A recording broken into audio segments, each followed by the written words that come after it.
Yo. Welcome to an episode of Superkick Podcast. I'm your host, Ringside P. Hope you guys are enjoying the week. Hope you guys enjoy Monday Night Raw. It got real spicy at the end of the show. Didn't see the end of the show to the next day. I'm like, yo, man, in the whack. And I'm like, the next day, it's like, craziness happened. But before we get into all that craziness, make sure you like, subscribe, share, comment, give me feedback. Check out my TikToks. Check out my Reels. Check out my Shorts. Check out the Superkick store. Check out Tables, Letters, and Bumps. Check out Ringside Mafia. Check out everything. Check out my what ifs coming on after this. Got Bruno Sammartino versus the real GOAT, Roman Reigns, our tribal chief. So check that out. But let's get into the show real quick. Show kicked off with the coronation of King Gunther. So you gotta make sure you gotta give all your gratitude, like Lupe Kaiser says. Gunther comes out. Then Priest comes out. They have an exchange. Then Drew McIntyre comes out. And then there's a three-way exchange. And then Gunther said, it ain't about me. I'm out of here. I'll catch you guys later. I already got a guaranteed shot at SummerSlam. So I don't need to be here right now. So we just left with Damian Priest and Drew McIntyre in the ring talking back and forth because they got a match coming to a Clash at the Castle. And it seems like Drew McIntyre got the best of Damian Priest this time around.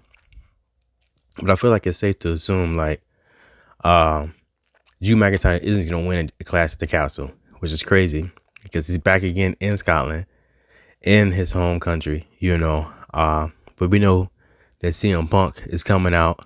Clowerman time going to interfere and then cause Drew McIntyre to match again. So we got that going on. But I think the real other thing that stuck out to me is that it's too many heels. You have three heels in the ring together interacting all for the title. It's different. I'm not saying that I don't like it, but it's definitely different vibe right now.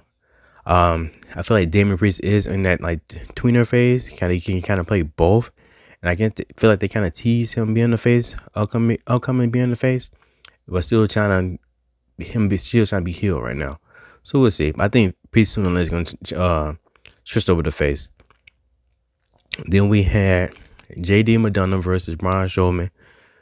I mean, it played out like exactly like we thought it was going to play out. Braun Strowman demolished JD Madonna. Had a crazy tilt-the-world power slam. Now, he was always doing like the kind of like the running power slam already. Braun Strowman was kind of basic in my opinion. But if he's going to do like this, add this tilt-the-world feature to it, I'm all in for it. Totally dope. Keep doing that, whatnot. Going to the promo with Liv Morgan. Liv is looking like she is just a crazy person, but I think all of us dig it in a different type of way. But so people are loving that. Not much to really go into that right now. We get into that later on though. Ricochet said he wants to finish up this. Feels like he still got to finish up Sneeze with Dragunov. So they have a match, and that is my match of the night. Is Ricochet versus Dragunov. Going back and forth, heavy blows. I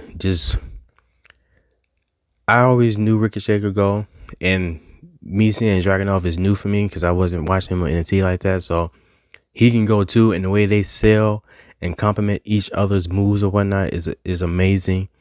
They mentioned that Ricochet was a 2-time Speed champion, and it's weird because I still haven't had the opportunity to watch Speed, but I never see him with the Speed championship. And I was like, 2-time? How did he lose it already? So maybe that must have been a mistake or whatever. But it would be nice to actually see him with the belt.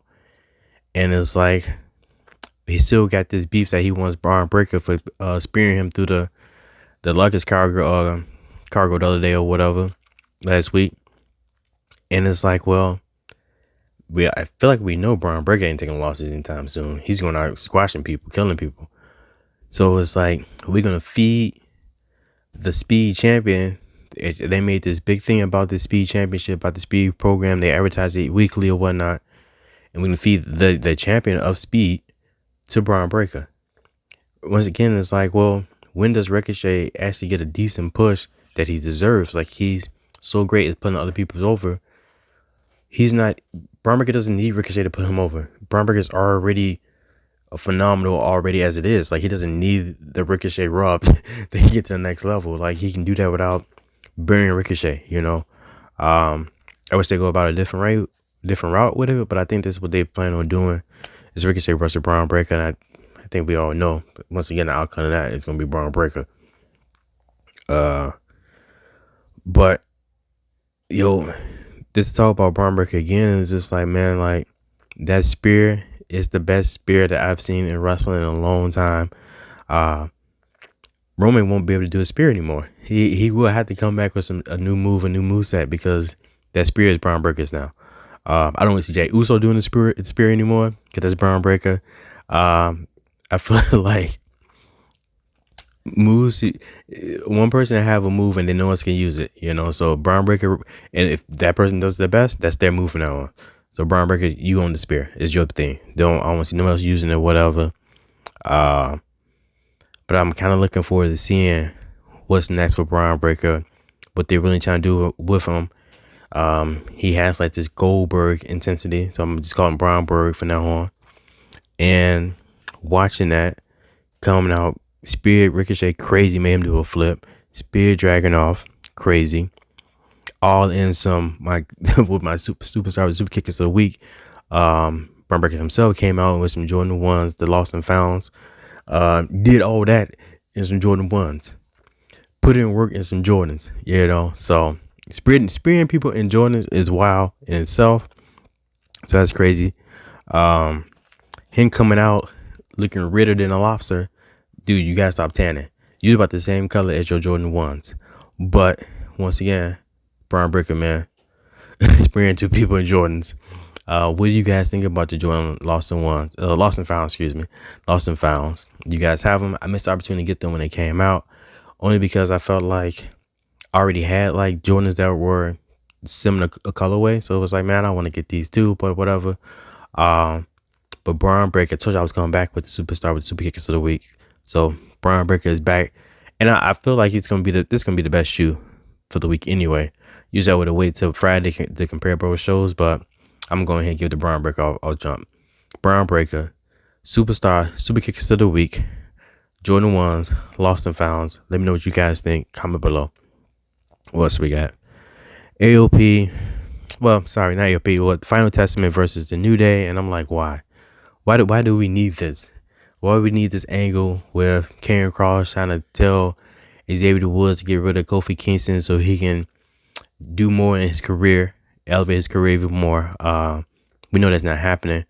I don't even see the need to even try to plant that seed in Xavier Woods' brain.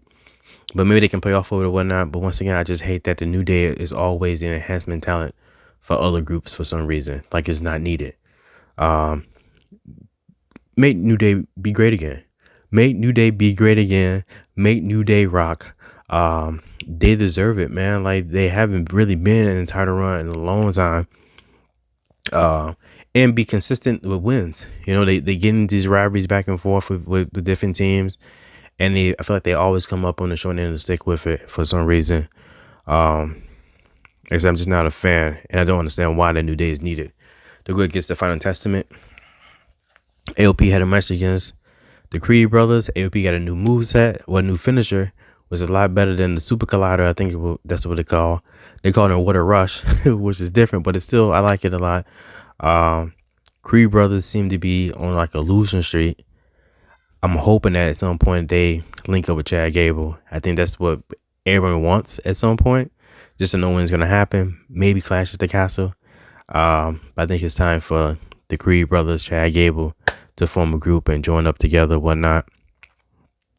What else? Notice that I thought they were changing things along with the women, you know. I thought the women would be doing a little more wrestling, getting more tick. And I thought that's what we were seeing, especially when I felt like the opinion of most people were like, the popular opinion was that the women were putting on a show for the King of the Ring tournament. I definitely feel like everyone is really talking about Nia Jax versus Lyra. You know, that annihilator that she put on her. And then some of the other matches, Io Sky dominating the King of the Ring tournament. So to get to that point to where we get to Lyra versus Kairi Sane, and it felt like the match was less than 5 minutes. And that was kind of the only real like other match, one of the two matches on the show, So that was crazy. And I just feel like we could have had some more women wrestling, and we could have got rid of some of this other stuff that kind of seems like a dud and don't really need for it. I mean, we had Rey Mysterio versus Carlito. I mean, they're not duds in the ring, but the match itself just feels like, what's the point? Only reason I see it is for at the end, Priest did come out, and so it kind of still keeps Priest as a heel because he aided Carlito in a way, and taking out LWO by himself, and so he made him, kind of be a heel. So that's the only real reason why I see it for that. What else do we really have? We had Big Bronson Reed versus Otis, meat on meat activity, pause. But so I'm always a fan of watching Bronson Reed, Otis. They just needed to put Ivar in the mix again, and just go at it. But it was a good match. Otis lost, and Chad Gable almost let him have it. Almost turned to Joe Jackson on Otis after the match. Put out his belt. It was about to whoop him. Sami Zayn comes out. It's like, no, man, we ain't doing that over here. We ain't whipping nobody in the ring. We ain't taking no belts and putting them to people's back. Like, what do you think this is? Nah. But Sami paid for that, We got distracted, and Chad Gable decided to pummel him. So, at some point, we know we getting that 1-on-1 between Chad Gable, Sami Zayn for the Intercontinental Championship. I think it's Clash of the Castle is only right. And I think it's time for Chad Gable to be an Intercontinental Champion. How are you guys feeling about Chad Gable possibly becoming an Intercontinental Champion? One thing I also too is like, I am liking the heel, this kind of like heel turn. I just want him to lean into it more. Like, he put out that belt, like he's really about to be Master Gable and whip Otis, So that was like, that was just wild to see that. I wasn't expecting that out of that. They come like out of that. What else? Then we get into like the last match is the last match of opponents is the second women's match of the night, was this Liv Morgan versus Becky Lynch. And for me, I just kind of felt like the match itself was just lacking feeling. Like, maybe it's just because like this whole like Becky Liv feud ain't really that interesting to me. It just doesn't have the same energy that I'm looking for. Maybe other people find it dope, but just for me right now, I'm just not really into it. But it was pretty good match, man. Like, and one thing I also noticed while watching Raw this week was the camera angles. They weren't playing around with these angles, man. Like, the different views and perspectives they were showing from different angles or whatnot, it was great. You can kind of see that some of the quality and different the camera angles were different. But it was still cool to see. I think they was just they just full range, like, yo, we got cameras here. We're going to use them all. And you don't get like 50 different angles in one match. But the ending of the match was a little sloppy to me. I felt like we already knew that Liv Morgan was going to retain at some way. We just didn't know how exactly. But I think we also kind of suspected that Dominic Mysterio was going to interfere. Not really interfere, but I guess you call it interference. He's going to be involved in the match. And somehow his involvement in the match was going to cause Becky Lynch again the opportunity, and which it totally did. Door open. Braun Strowman, who's been looking for JD McDonough all night, comes out, chasing him around the ring.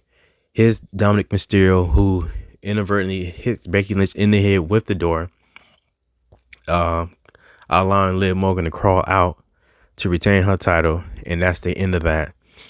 And then, but I think a lot of us, the show goes off the air, and it's like, all right. But then the next day or later on, you hopped on social media, you saw that Liv Morgan kissed Dominic Mysterio, and we all like, what is going on right here now?